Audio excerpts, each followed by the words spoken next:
Honourable members Asaduddin बहुत बहुत धन्यवाद। धन्यवाद सर, आपका शुक्रिया कि आपने बोलने का मौका दिया। आपका बेहद शुक्रिया सर।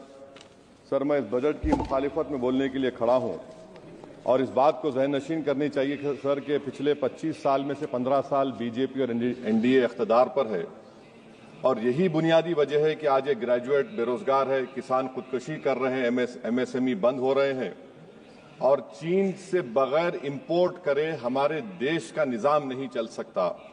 ये सब जिम्मेदारी इस हुकूमत पर आयद होती है सर। वजीर आजम कहते हैं कि मुल्क विकसित भारत की राह पे है। मैं कहना चाहता हूं कि ये उस वक्त तक मुमकिन नहीं है जब तक इस मुल्क की 80 करोड़ आवाम फ्री राशन के बगैर जिंदा नहीं रह सकती। विकसित भारत उस वक्त तक मुमकिन नहीं है सर जब हमारे देश की लड़कियां न्यूट्रिशन और तालीमी मौके उनको बच्चों की तरह नहीं मिल जाते। सर, विकसित भारत उस वक्त तक मुमकिन नहीं है जब हमारे मुल्क के बच्चों को जो पढ़ना नहीं आता, प्रॉपर सेंटेंस नहीं लिख सकते। सर, विकसित भारत उस वक्त तक मुमकिन नहीं है जब इस देश की बहुत बड़ी आबादी गरीब है, एब्जेक्ट पॉवर्टी में है।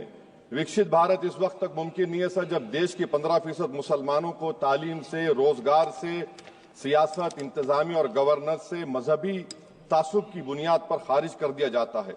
सर, 2014 से रियल वेजेस में गिरावट आई है या स्टैग्नेशन हुआ है। हर साल 1.3% की कमी हुई, यानी हर साल वतन अजीज के शहरी गरीब होते हैं और बरसर इख्तिदार की जमात की दौलत में इजाफा होता है।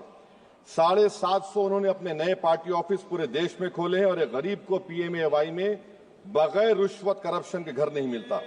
सर, तनख्वाहों में कमी, गिरावट से सबसे ज्यादा नुकसान मुसलमान, दलित और आदिवासी को है क्योंकि इनमें सबसे ज्यादा गरीब हैं।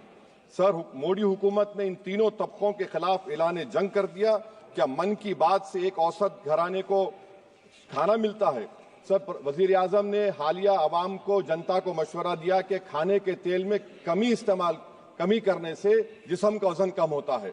सर, मगर इस हुकूमत के मोटापे का अंदाजा लगाइए कि 2014 और 22 से मोदी हुकूमत ने एडवर्टाइजमेंट के ऊपर 3,260 करोड़ रुपए खर्चा किए। तो मालूम हुआ कि देश के प्रधानमंत्री मोदी जी एक एग्जाम वॉरियर भी हैं और एक डाइट कोच भी हैं। सर, खाने के तेल का होलसेल प्राइस इंडेक्स 2014 में 104 था, 2022 में 182 हुआ, 2024 में 145 होता है।